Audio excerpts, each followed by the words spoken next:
All right, so now it's time to get back to where we left off. We were introducing the concept of the integral, which, as you recall, is essentially the reverse of the derivative. And so I started to show you a graph which will give you a sense of where this is going. Imagine you have a function of some kind, and we're interested in finding the area between that function and the horizontal axis. And so one strategy we could employ is to create a series of rectangles underneath that curve. And you can see that here I've drawn a bunch of rectangles. Each one is assumed to have the same width, which we'll call delta x. The heights, though, depend on the function itself at that point. In other words, if you notice, the heights are all different because the function is falling off and then rising. So down here at the bottom, even if we don't have specific values, we can think of these points as these intervals rather as, let's say, x0, x1, x2, x3, all the way up to whatever. So delta x is the difference between two consecutive x's. But the height of the rectangle depends on the value of the function. So when we're drawing rectangles like this under a curve,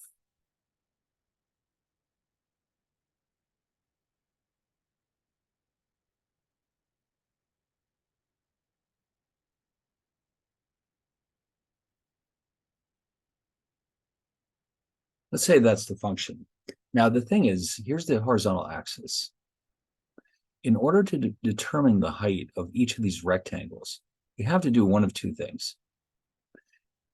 Either the height of the rectangle is based on the x0. Think of this as the left endpoint of this interval, which is what I've done here, or it is based on this term, which is the so-called right endpoint.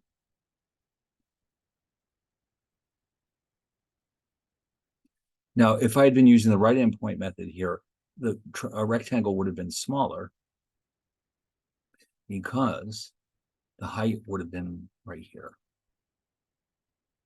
Okay, so in other words, we choose in advance when we start constructing these rectangles. Do we want to base the heights on the left endpoint or the right endpoint?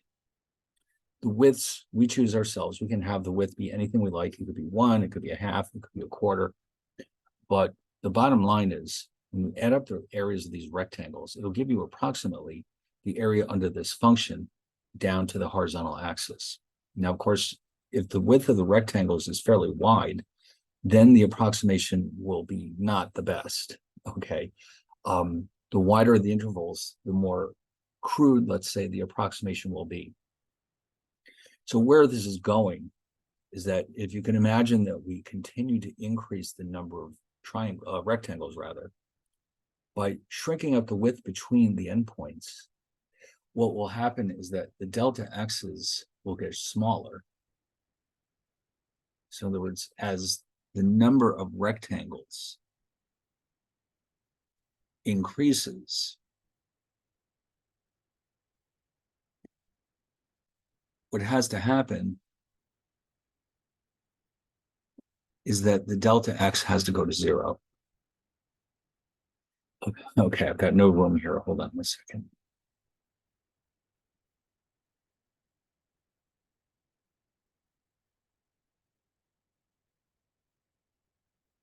So as delta x gets closer to 0, the number of rectangles will get larger and larger, and the approximation will continue to improve until in the limits,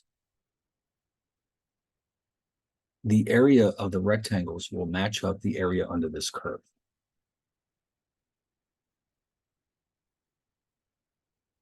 So basically, what this means is that the integral will be defined in terms of limits.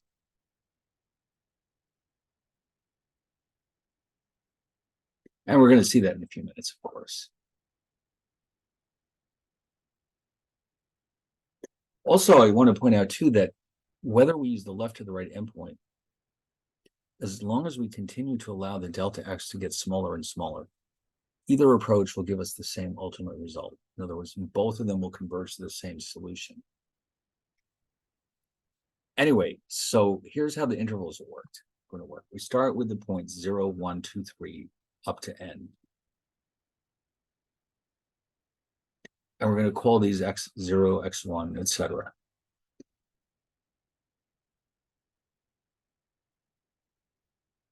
Actually, let's try that again. So here's our interval that we're interested in, a to b. Here's the function. So we can think of this as point x0.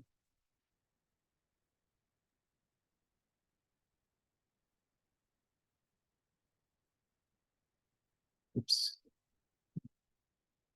And so here would be, let's say, x0, x1,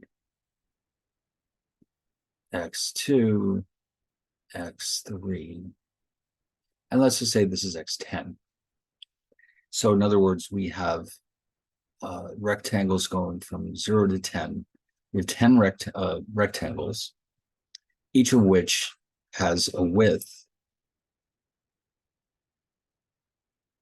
You notice how down here we're defining it as xi minus xi minus 1, meaning 2 consecutive x's, like x3 and x2, or x4 and x3.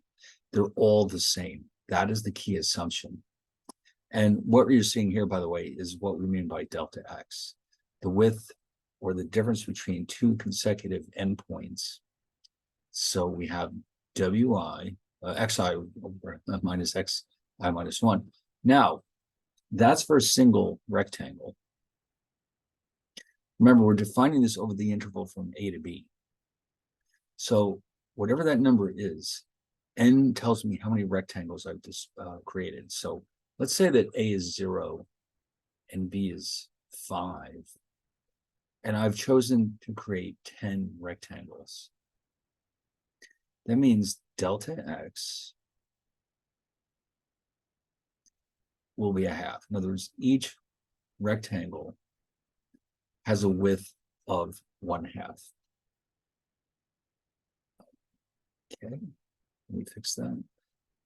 And if I increase n to 20, then the delta x becomes a 4th. If I increase n to 100, delta x is 0.2. So by continuously increasing the number of rectangles, delta x will get closer and closer to 0, and the area of these rectangles will converge to the correct solution. All right, so delta x is defined as b minus a over n. In other words, the width of the entire interval divided by the number of rectangles. And each x could be considered, let me draw a little picture here.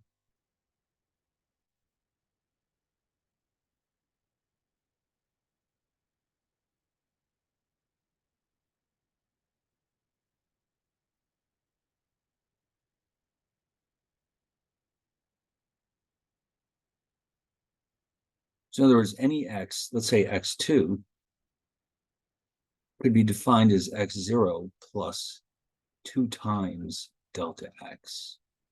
All right, so there's x0 is the starting point. This is the interval of interest, a and b. So if we want to know where any given x is located, then we just need to use this formula. All right, now as I started to say, we can actually draw these curves or these rectangles under the curves using the left endpoint to determine the height or the right endpoint. So I have been able to get my hands on some graphs from the book to help us do this because it's a little bit easier. So this is the so-called left endpoint approach.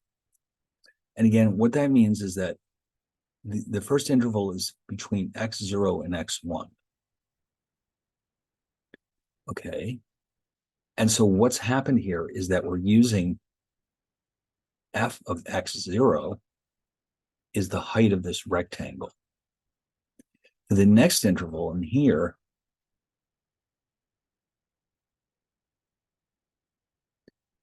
f of x1 is the height.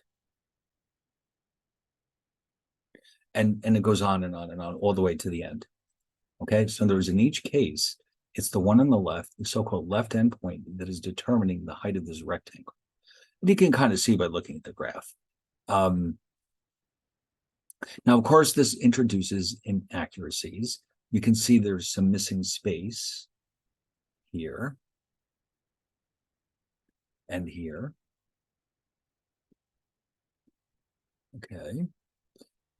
Now, of course, though, as we keep increasing the number of rectangles, that those areas will shrink up and eventually go to zero. So the left endpoint approach means that within each of these rectangles, whose width is always delta x, no matter what, the height is defined as f of the left endpoint, or in the first case, f of x0, and then f of x1, et cetera, et cetera. The sum of those rectangles is the approximate area under the curve between A and B. Okay. So this is just a formal way of writing that. So here what we're seeing is the areas. In other words, for example, this rectangle, the area would be, now remember that for a rectangle, it's the height times the width. You're going to get f of x0 times delta x. For this one over here, the area is going to be f of x1 delta x. Okay, so altogether, what this is telling me is that if I add those up, I'll get the approximate area under the curve. And of course, you remember this symbol, it means approximately equal to. Okay, ln is going to be used by this book to represent the sum of the rectangles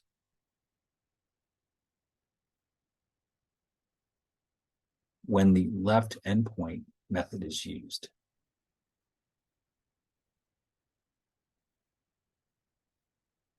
The L means left. All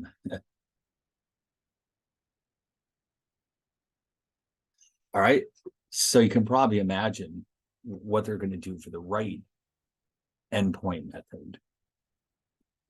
Yeah, you're absolutely right. Now, for each subinterval here, we're going to draw the graphs so that if you notice here, the height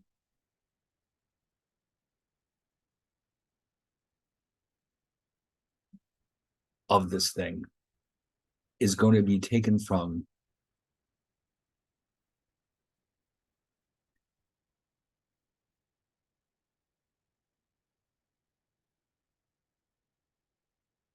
x1. Okay, this is the right endpoint method.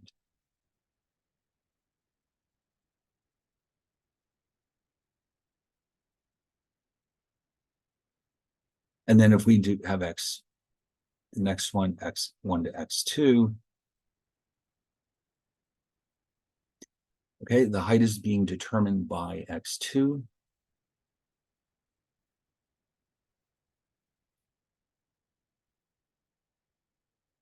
And of course, the area would be delta x times f of x2.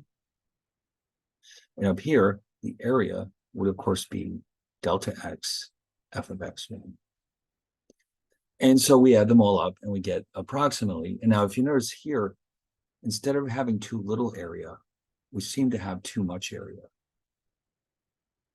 Now, whether, which one gives us too much area, which one gives us too little, depends on the particular example. Okay, it's not always the case that the right endpoint method overestimates the area and the other one is underestimating it.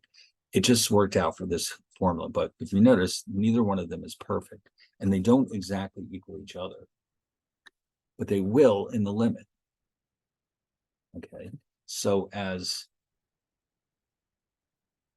the number of rectangles goes to infinity, delta x goes to 0. Oh, but one more thing, I almost forgot to point it out. The sum of these areas using the right endpoint method, they're going to call it Rn. Okay, the other one was Ln. That way you can tell them apart, of course. So what they're telling us here is that Ln and Rn both converge to the actual area A under the curve, that is. Okay, in other words, you're looking for, with the area A, you're only looking for the area under the curve down to the horizontal axis between the endpoints A and B. Right, so both of these are only approximately true, but in the limit, they'll both be correct and they'll equal each other. All right, so let's see, here's a numerical example. And while we're at it, why don't we go to Symbolab and see what this looks like? X squared over 2.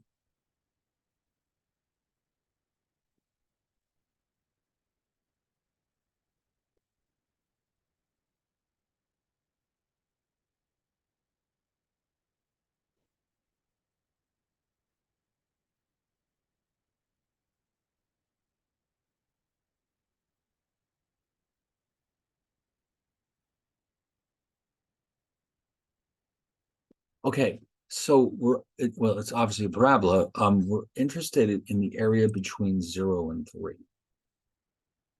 So let's see if we can 0 and 3. That would be about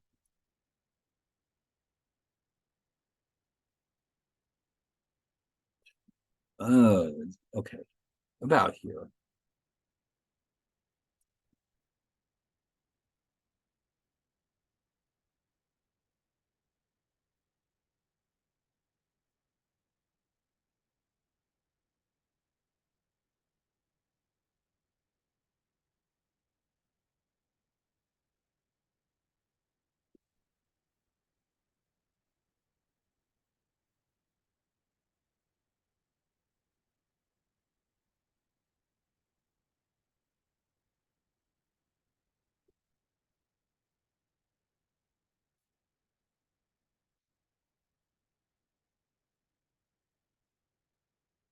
Okay, so we're looking for the area between 0 and 3. Then where's that going to be?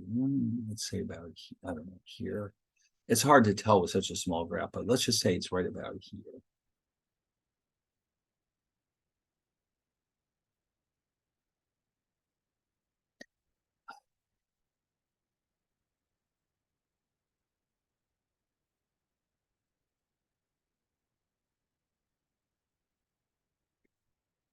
So we're going to end up with a series of rectangles, of course. So we're going to start with delta x will be a half. Okay, so here's what we're going to do. We're going to start with the left-hand point method when delta x is a half. So the interval from 0 to 3 is going to be broken up into 6 intervals.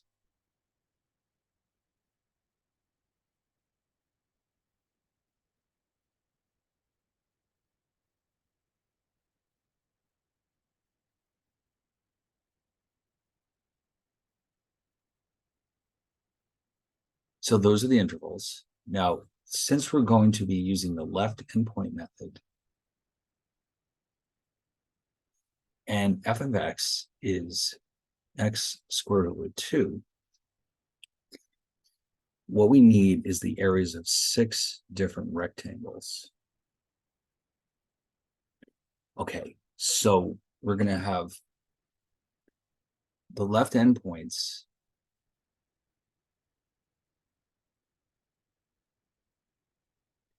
are 0, a half, 1, 1.5, 2, and 2.5. So there's 6 left endpoints. So the area is approximately equal to Ln, which means that we have, in general, we write it as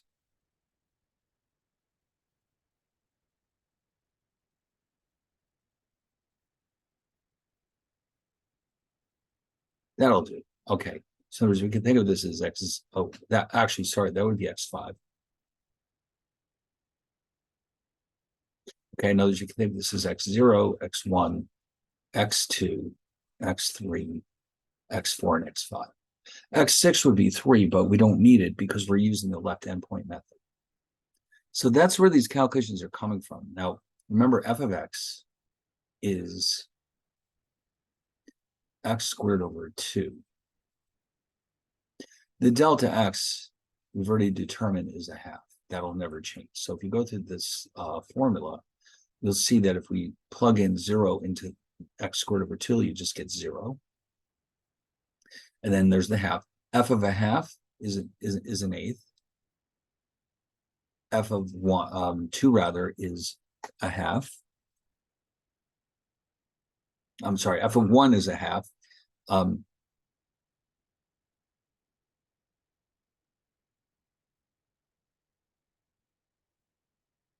So that because that would be 2 squared over 2, which is a half.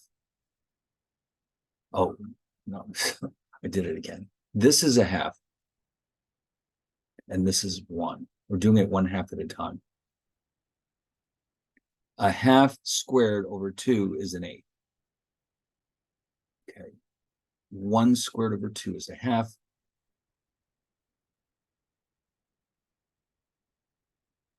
One 1.5 squared over 2 is 1.125.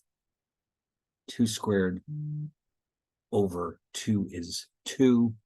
And then finally, 2.5 squared over 2 is 3.125.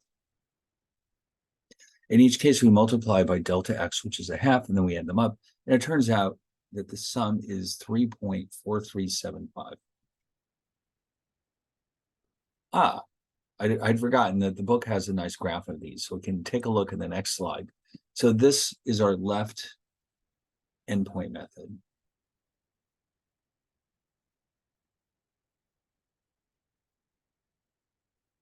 You can tell because the rectangles touch the function at these points.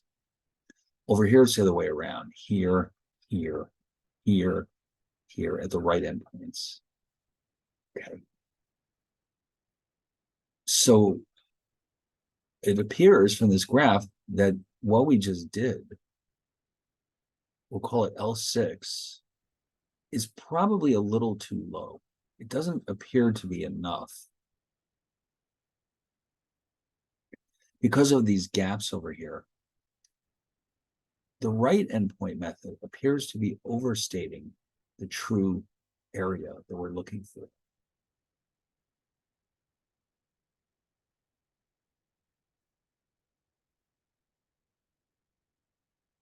So it's going to be calculated exactly the same way, except for the choice of the x's. So in other words, here, we're using x1, 2, 3, 4, 5, and 6, rather than 0, 1, 2, 3, 4, and 5. So that means we have f of 0.5, f of 1, f of 1.5, f of 2, f of 2.5, and f of 3, all multiplied by 0.5. So you can see at the end, as we predicted, we're getting a larger amount here, 5.6875.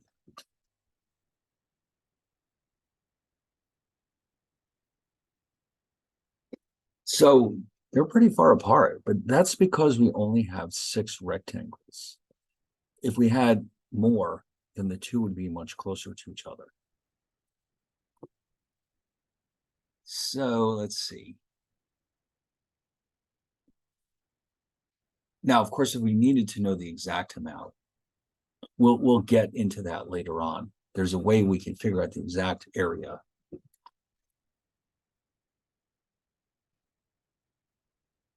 I don't want to jump ahead though, but I'll tell you what I am going to do. I'm going to write it out on a piece of paper here.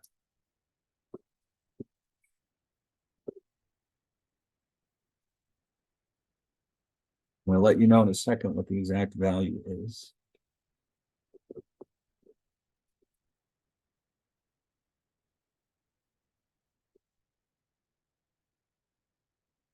Oh, interesting. It's 4.5. Okay, so you'll see how to learn how to do this later on, but the actual A that we're looking for is 4.5. Now, I don't think that's halfway in between. I don't think there's any reason why it has to be. Let me just see this.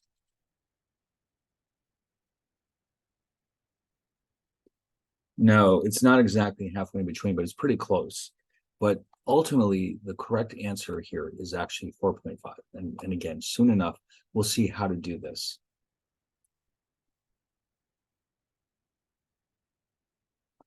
All right. Anyway, but you can see it's in between. And as we keep increasing, and if you wanted to, you could keep trying smaller and smaller rectangles, but that could take quite a while. But you would see that the two sums are getting, the left-hand point sum is getting larger, the one on the right is getting smaller, and eventually they would converge to this 4.5. Now, if you notice, we chose either the left or right endpoint. It turns out that in principle, we don't have to choose the left or the right endpoint. Theoretically, we could pick anywhere in those intervals to help us calculate the heights of those rectangles. You could, for example, choose the halfway point in between. Okay, so let's say get something like this.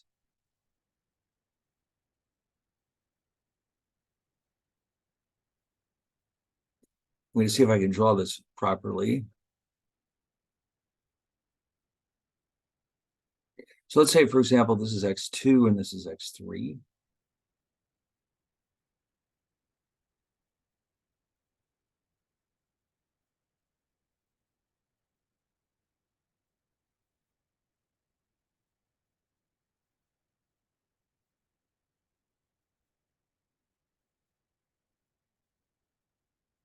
Now, if you notice this time, the function touches the rectangle, not at the left or the right endpoint, but halfway in between. We're going to call this x star.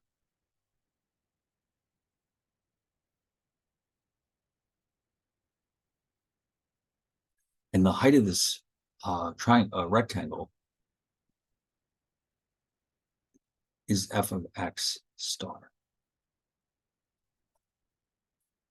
So this is something, it turns out that we actually can pick to evaluate the function anywhere in that interval, as long as it's the same for each rectangle. Okay, in other words, if I'm going to use midpoint for this rectangle, it has to be the midpoint for all of them. I can't just switch it around. So then when I add them up,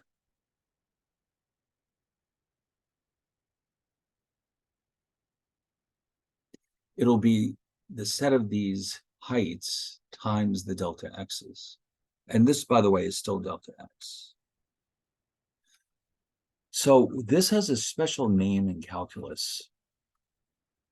The sum that you're seeing there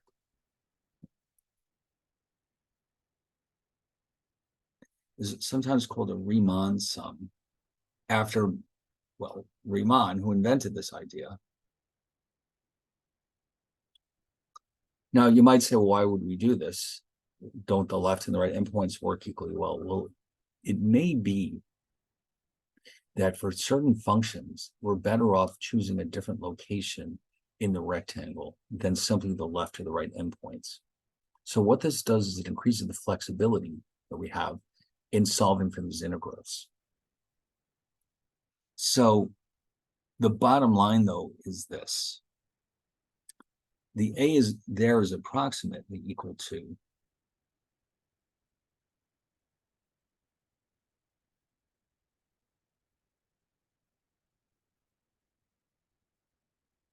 but if you notice here, A is exactly equal to the limit of this Riemann sum. And this x star actually can be the left or the right endpoint if we choose to make it that way. It just doesn't have to be.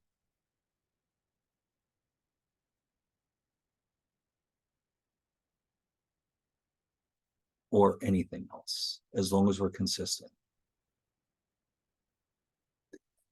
Okay. Now, we're going to introduce an incredibly important concept right now. When we do an integral, let's say we write it like this. Whatever our function is, the integral, as written here, applies to the entire domain of this function. But if we're only interested in a certain part of that, for example, if we only want positive values,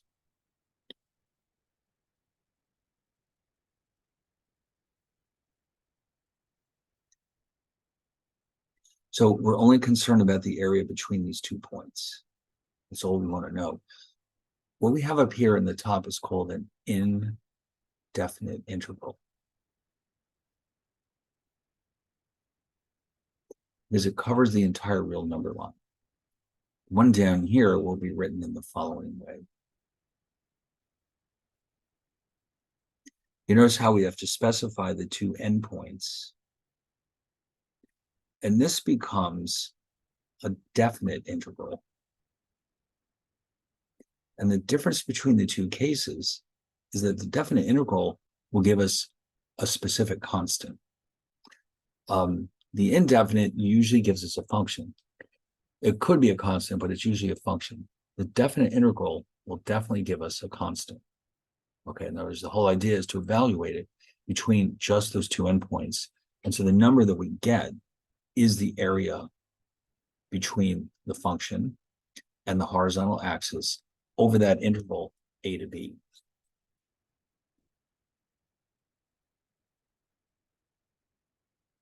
Now, of course, we're making some assumptions here about the behavior of this function. If there are gaps in there, if there are discontinuities, then we may not be able to find an integral. Okay, but we're assuming basically that the function is smooth and continuous, at least over that interval. If that's the case, then we can go ahead and calculate the area with a definite integral, which is itself, as we've seen,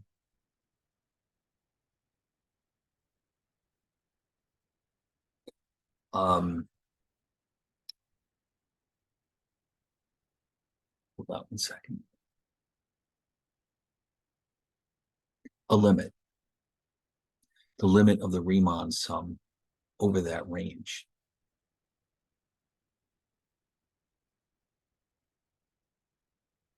So this is the general result that we're looking for. Okay, if you notice this one could apply to a left-hand point, to a right-hand point. It doesn't matter. The bottom line is the limit of the Riemann sum is the area of interest over the interval from A to B. Assuming that the limit actually exists.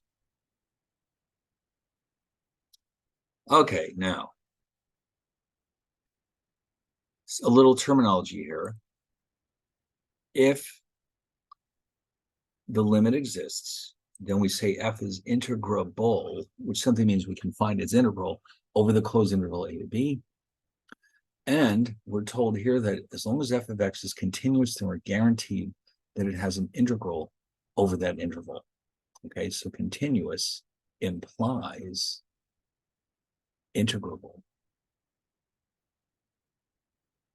Now, it doesn't cut both ways. You can have integrable functions that are not continuous, but all continuous functions have an integral, at least within a specified range. So here, let's do this. Here's an integral that we're interested in.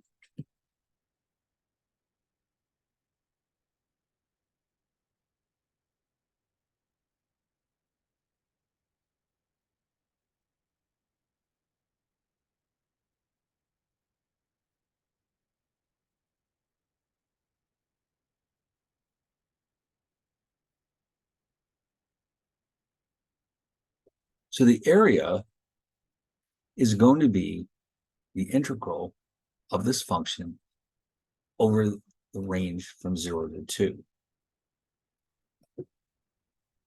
Now, you can use the Riemann sum to come up with it, but you'll see it's a lot of work. So soon enough, we're going to start learning rules that let us do this directly without going through the Riemann sum approach. But let's do this just this once. Let's figure it out with the Riemann, the Riemann sums. Okay, so look at the interval from 0 to 2.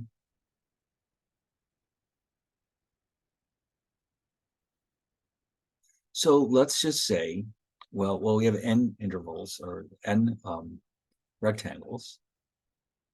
So delta x is 2 over n, whatever n is. N is, could be 2, it could be 10, it could be 20. And since each x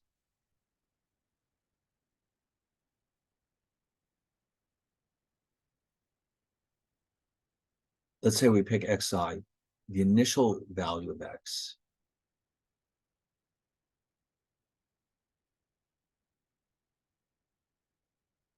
is x0.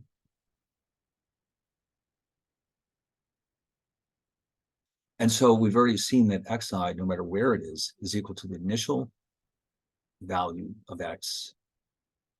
In other words, the left endpoint of this interval plus I times delta x. So in this case, if I'm looking at this one,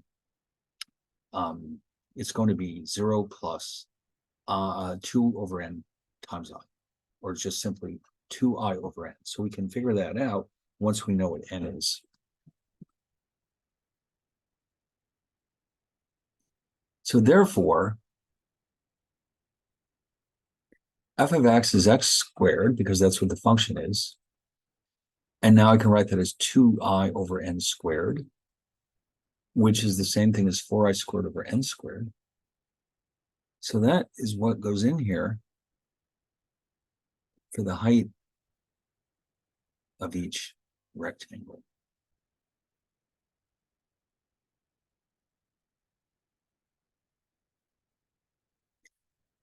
The delta x, as we've already seen, is 2 over n.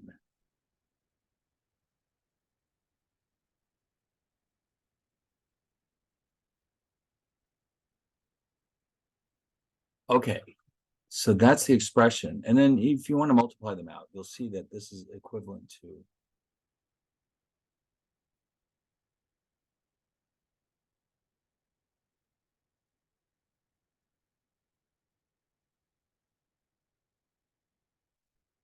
now, luckily for us, we do have some shortcut formulas. By the way, n is a constant in this case. We've chosen this constant, so we can rewrite this actually, not just, the sum.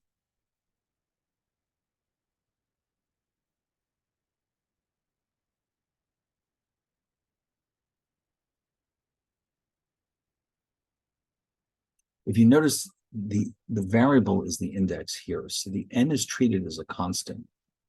Here it is. That's a constant. It's a number that's given to us. So that means we can factor out both the 8 and the n cubed. Now remember, yesterday we were looking at all these summation formulas. And this one was n plus 1, 2n plus 1 over 6. That means that we end up with 8n over 8 over n cubed. All of this takes the place of the I squared. Or this, I should say, the sum of the I squareds. So that's the sum that we're trying to find. That's our Riemann sum. Oh my God, it's still kind of a mess, even with all the simplifications. But if you multiply it out, you'll see that it's 8/3 plus 4 over n plus 8 over 6n squared. And then you take the limit as n goes to infinity. And you can see, remember, the limit of 1 over n is 0. because then it keeps getting larger in the denominator and the entire ratio converges to zero. And the same thing holds for n squared. So that means what you actually have here is the limit of 8/3 plus 4 limit of 1 over n plus 8 limit, 8/6 rather,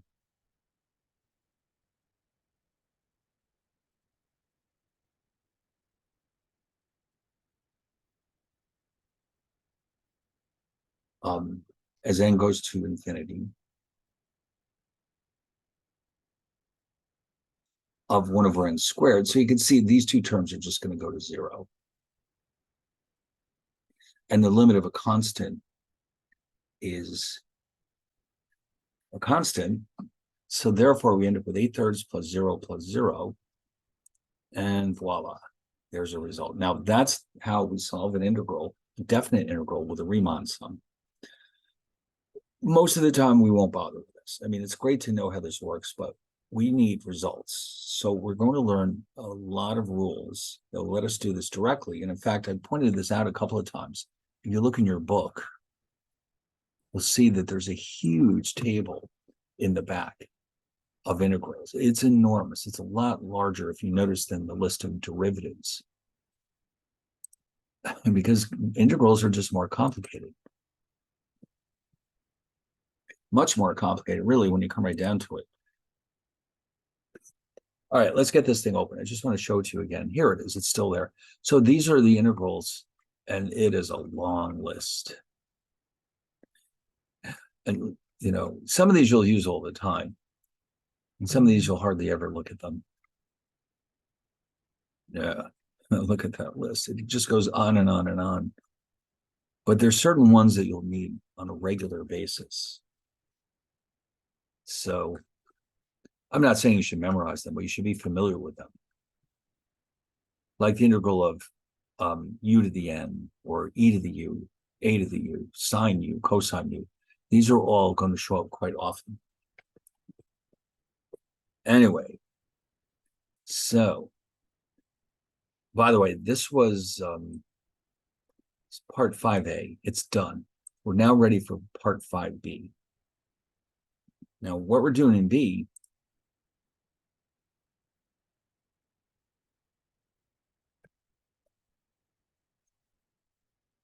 is actually learning the rules for evaluating definite integrals.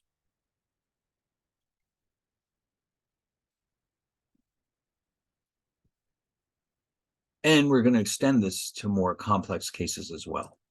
Okay, so again, here we go. This is something we've already seen.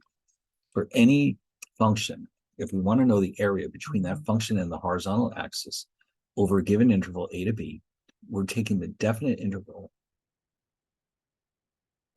over that same interval, applying the rules of integration.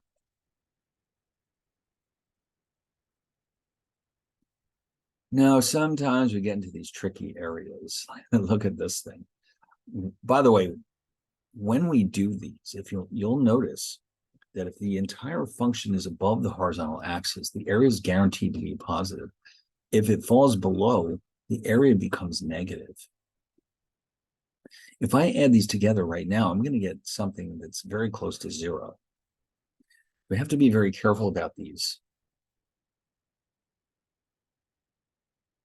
So what we're going to do, and by the way, in order to solve this with Riemann integrals, you can see that we're going to create a bunch of rectangles on either side.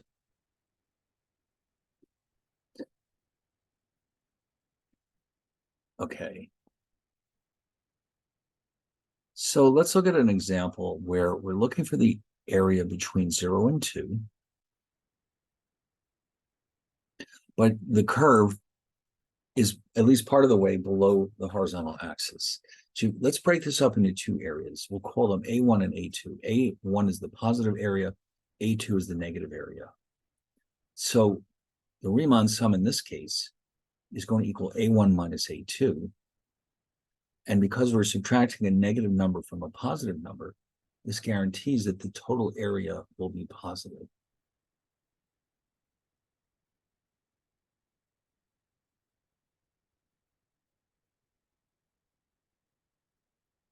So in other words, in these cases, we have to do this a little differently. We're essentially calculating two integrals now,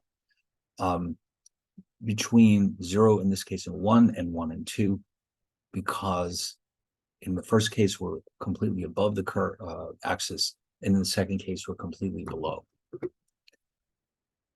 So we end up with this. So this part, it hasn't changed. It's still a Riemann sum. But because of the way it crosses over, we have to write it as A1 minus A2.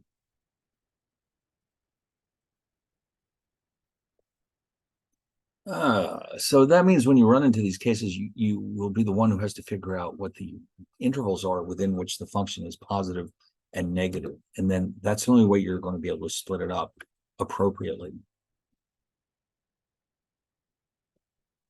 So like here, like I said, it's pretty clear that 0 to 1 is A1 and 1 to 2 is A2, because the area from 1 to 2 is defined as negative since it's below the horizontal axis. In other words, it's in the fourth quadrant where y's are negative. So in other words, the heights of these rectangles are actually negative. They're in the fourth quadrant. The widths are never negative, but the heights can be, and here they're positive.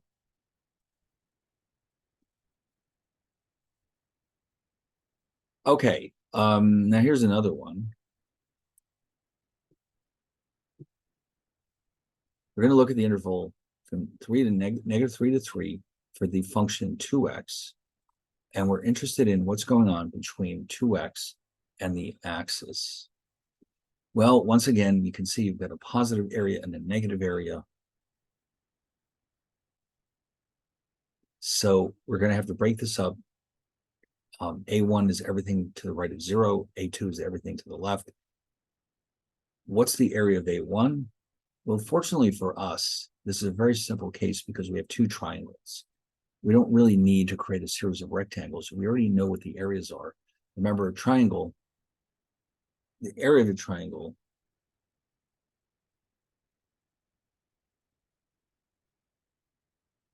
is 1/2 times the base times the height. So here the base is 3, the height is 6. And you can tell because f of 3 is 6. And that means the area is 9. And on this left-hand side, the base is 3.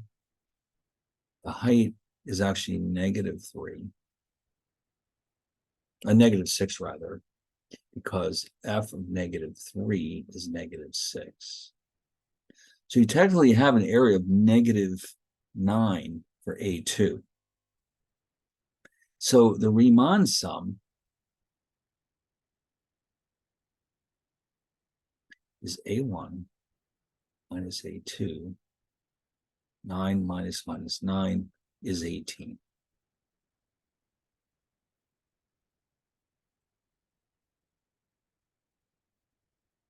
Okay.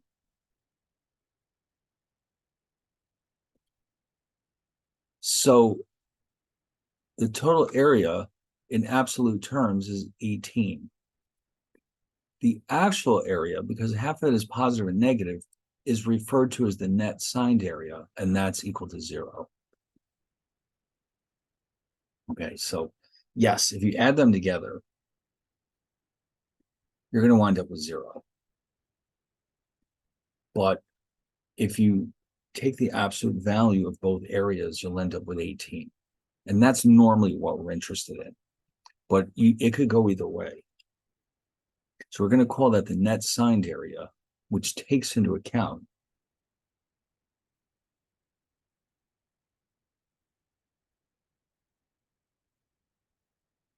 the signs of the areas.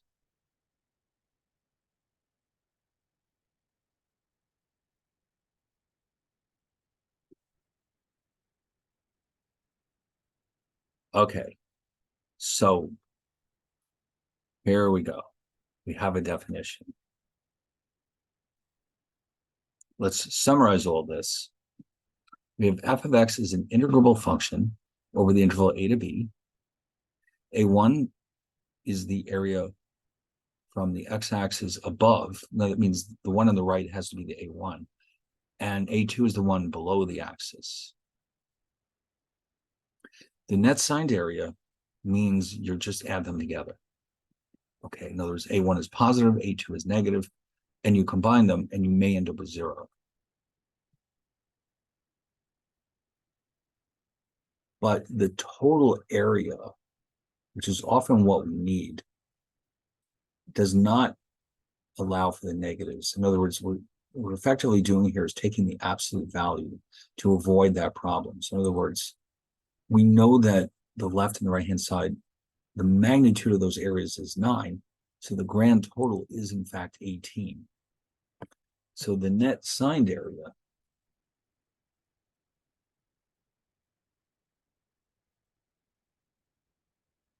is 9 minus 9, which is 0.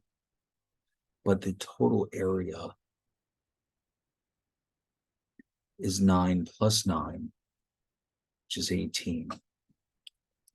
So depending on the application, we may need to know the net signed area and we may need to know the total area.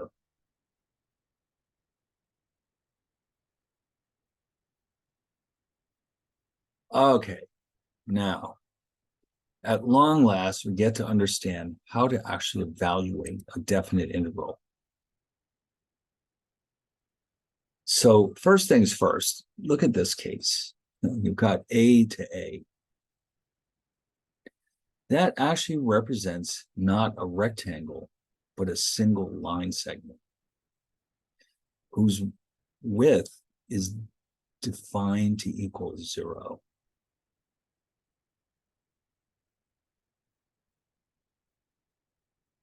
So no matter what the height is, f of a, the width delta x is 0.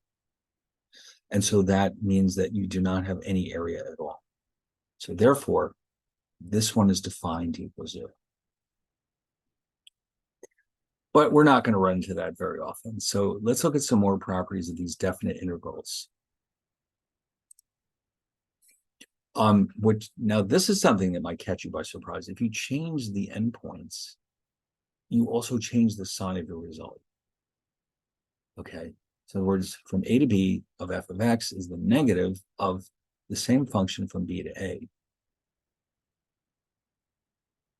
Now these two make perfect sense. All you're saying here is that if you integrate f of x plus g of x over the interval a to b, you can just break it up into two pieces, add them up, and if you notice, it's the same. We haven't changed the endpoints. And the same thing holds down here in the bottom for subtraction. Okay, the endpoints are the same from a to b of f of x, but now we're subtracting instead of adding.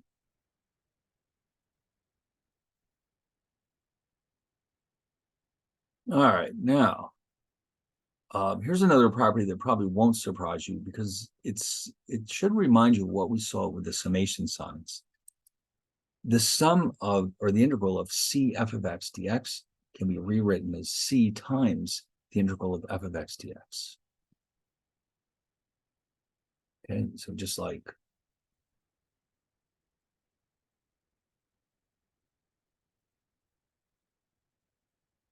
if we had something like this,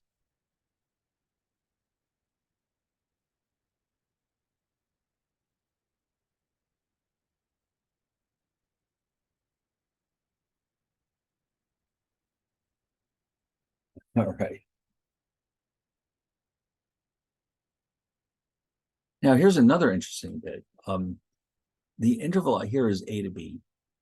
I can break this up into two pieces from a to c and c to b, and I get the same value.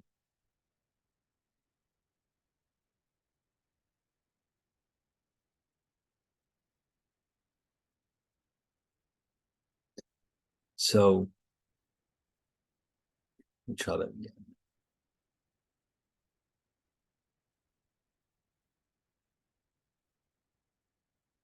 Let's say this is A, this is B, and this is C. What it's basically saying is that This first integral is giving me a 1. Second integral is giving me a 2. So I can split it up and I'll get the same result. In fact, I can split it up as many times as I want.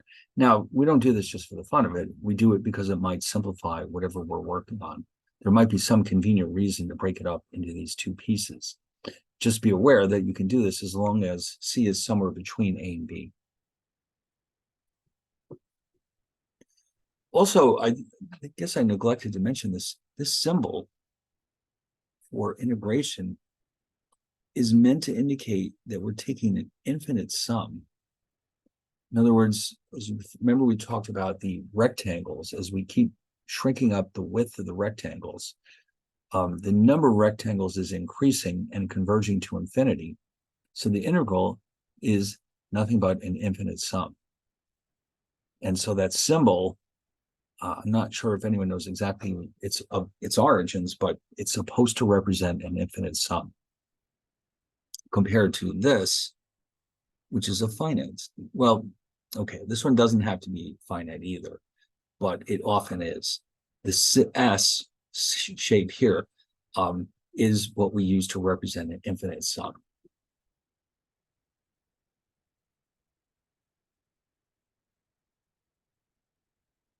Now, let's look at this case. We've got an integral, negative 3x cubed plus 2x plus 2 over the range from negative 2 to positive 1. So here's what it actually looks like. Let me just copy this onto the graph.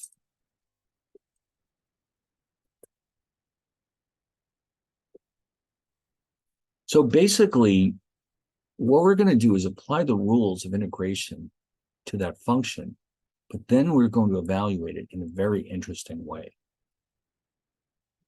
So first things first, we can break this up into 3 intervals.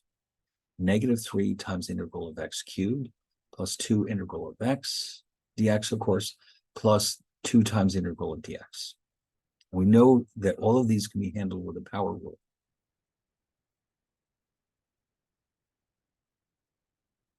But we have to take into account these endpoints. So we're going to use an interesting new form of notation.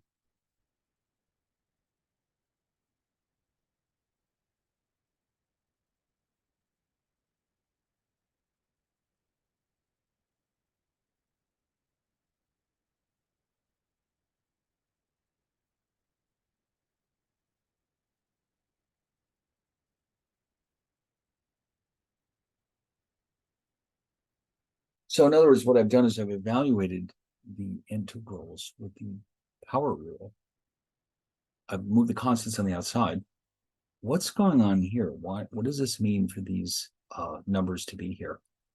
Well, what's happening is that when you write it like this,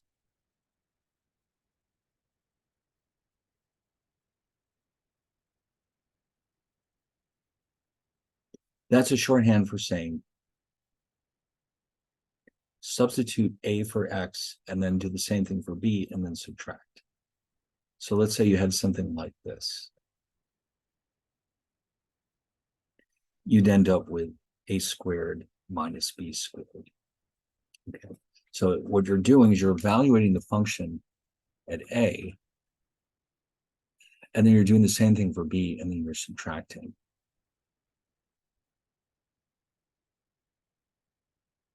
So let's see how that works out here.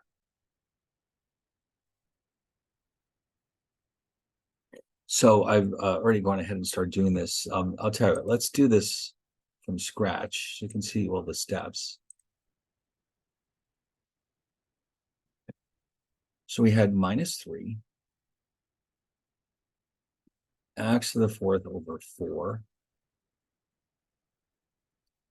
from negative 2 to 1.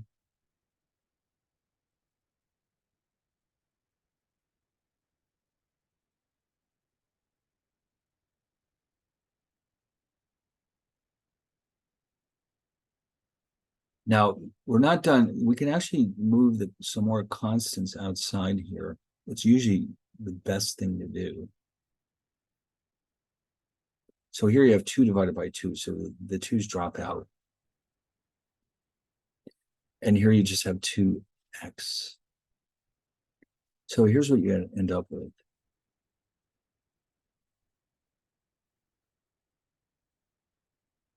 So I've taken x to the fourth, and first I replaced or evaluated it at 1, and then I've done it at -2, and I'm going to subtract the difference. Here I've got x squared evaluated at 1, x squared evaluated at -2. I subtract, and here I've got, okay. So 2 to the fourth, -2 to the fourth is 16, and I subtract. Here we got 1 minus 4. And then here I have 2 times 1 plus 2.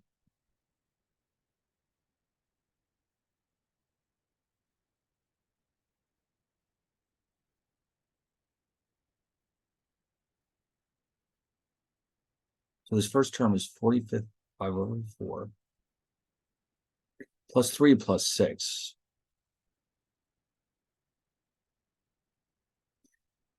All right, so we end up with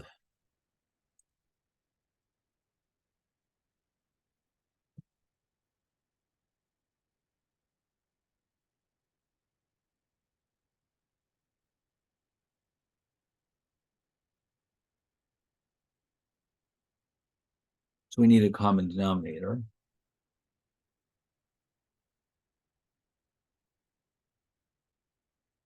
(81 over 4).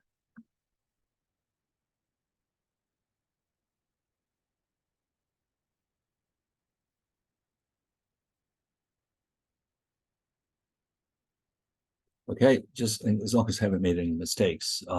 It's so easy with all these negatives floating around. Let me just double check real fast.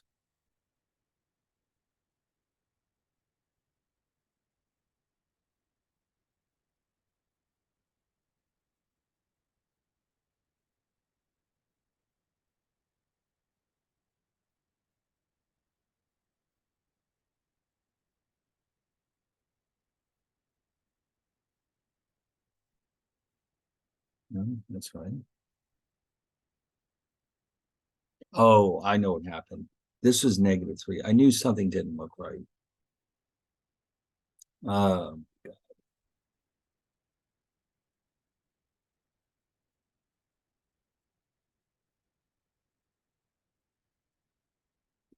right, so this is -3. So we have, after all that,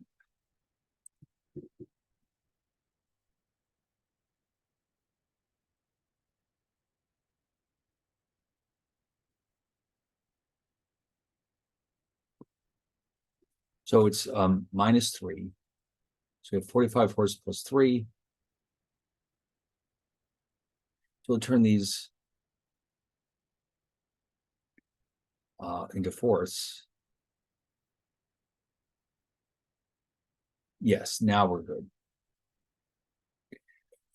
57 over 4 is the area under this curve between -2 and 1.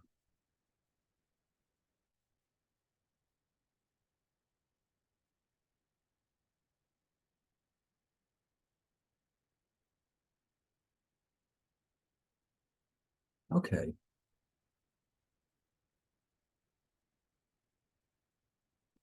Anyway, so yeah, we've got a bunch of theories coming up, so I guess we can stop right here. We're going to definitely need to do a lot more practice with these integrals because this is one of the most challenging parts of the course. So maybe between now and then, I'll put together a bunch of questions that we can go over just to get a little bit more experience with these integrals. So anyway, in the meantime, we'll stop right here. We've got a few more theorems to go over. And in the next chapter, we'll be looking at applications of integration. So I'll see you all next time.